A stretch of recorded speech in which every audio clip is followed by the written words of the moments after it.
tous.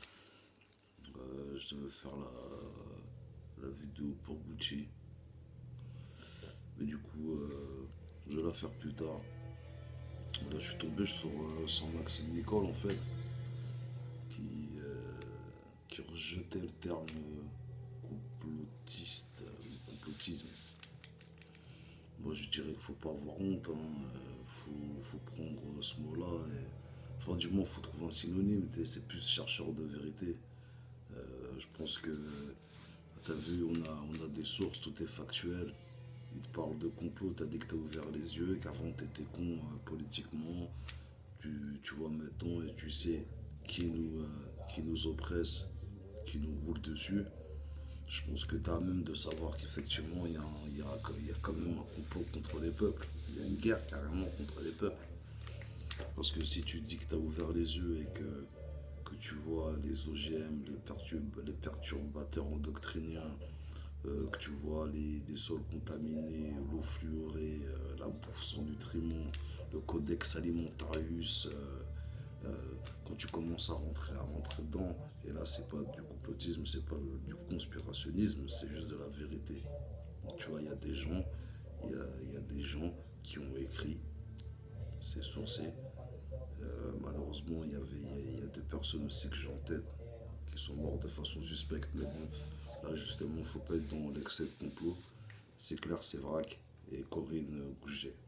Claire Sévrac, elle parlait beaucoup des chemtrails, euh, ouais, les chemtrails, tandis que Corinne Gouget, elle, c'était plutôt les additifs alimentaires, les machin, tout ça, tu vois. Et donc, ouais, non, je sais pas si tu vas voir la vidéo, tu vois, Maxime, t'as l'air d'être un gars bien. Tu dis que tu commences à ouvrir les yeux, donc tu peux assumer le fait du complotisme. Parce que en fait, je suis tombé sur quoi en fait, sur ta vidéo, ton interview sur Combini. J'ai vu que tu avais face à toi un Hugo Clément complètement déchaîné, chien de garde du système. Et vu que tu es face à des mecs comme ça, faut que justement que tu, que tu, tu te joues de ce mot, complotisme, et que tu leur montres par A plus B qu'effectivement, on se fait tous douiller. Tu vois, t'as un public qui t'écoute, qui viennent de s'éveiller, qui ont besoin d'un guide. Tu vois, même si les gilets jaunes n'ont pas de leader, ils ont quand même besoin d'un leader d'opinion. Il y a des gens, ils ont besoin qu'on leur prémâche le travail. Bien sûr, c'est pas ton taf, mais je pense que ton rôle, si c'est fédéré, c'est aussi d'ouvrir les yeux aux gens. Tu vois, Étienne Chouard qui était avec toi, c'était très bien, mais je pense que si tu es en train d'ouvrir les yeux et tout, je pense qu'il y a des gens autour de toi qui sont peut-être plus dans ce domaine-là et qui peuvent te donner des références pour que tu les cites. Tu vois.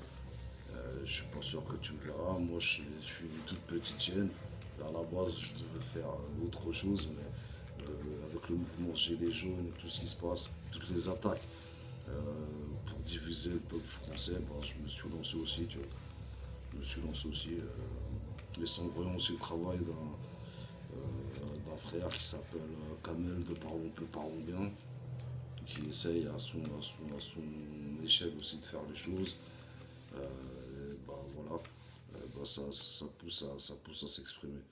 Donc Maxime, je te répète, tu as l'air d'être un bon gars. Si comme tu dis, t'as ouvert les yeux, et ben tu peux contrer ce mot tabou dès qu'ils le disent, boum, grosse chape de plomb, plus rien ne peut être dit. Complotisme, ah, ouais, mais effectivement, il y a un complot contre le peuple. Tu vois. Et les gens, faut qu'ils le sachent. Si tu restes juste sur la politique, tu t'apprends aux gens ce que c'est le traité transatlantique, et quand les gens vont voir qu'en fait l'Europe c'est juste un marché pour les États-Unis et que les États-Unis peuvent mettre des amendes, hein, aux entreprises françaises qui commercent avec la Russie ou l'Iran, qui fait perdre des milliards à la France, je pense que déjà il y aura un déclic de relevé. Pour les OGM, pareil. Pour le Codex Alimentarius, l'Organisation mondiale du commerce et de la santé, des organismes corrompus comme pas possible. Enfin, je pense que tu peux délivrer des bons messages et tout.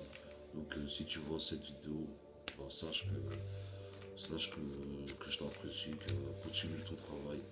Voilà, et que même s'il y a des divisions, parce que l'État, même s'il a le pouvoir, il flippe quand même de l'Union française. Pour ça qu'apparemment, il a joué sur des anciens tweets à vous, fin du juin, toi, au FN. Je sais pas si c'est des tweets ou t'as peut-être liké des choses. Apparemment, tu dis que t'as liké aussi d'autres choses. T'as même pas justifié si tu dis que t'es pas raciste et que pour toi les Noirs et les Arabes sont pas bons juste à servir le blanc et juste à danser et à faire les saltimbanques. Bon voilà, c'est le principal, hein, t'inquiète pas, t'as pas justifié. Mais le seul truc que j'ai à dire, c'est que par rapport au combat, le complotisme n'existe pas. Il n'y a que des chercheurs de vérité. On parle pas de petits hommes verts, là, on parle pas de conneries comme ça. Là, on parle de concret, de factuel, hein, de politique qui bouffe comme pas possible. Rien que pour ça, par exemple, il y a Philippe Pascou, et là, lui, tu peux pas le taxer de complotisme. Philippe Pascou, il écrit des livres formidables, et il traite du sujet des politiques qui se gavent, c'est, voilà. Hein. Donc, c'est tout ce que j'avais à dire, et puis, bon courage. Peace.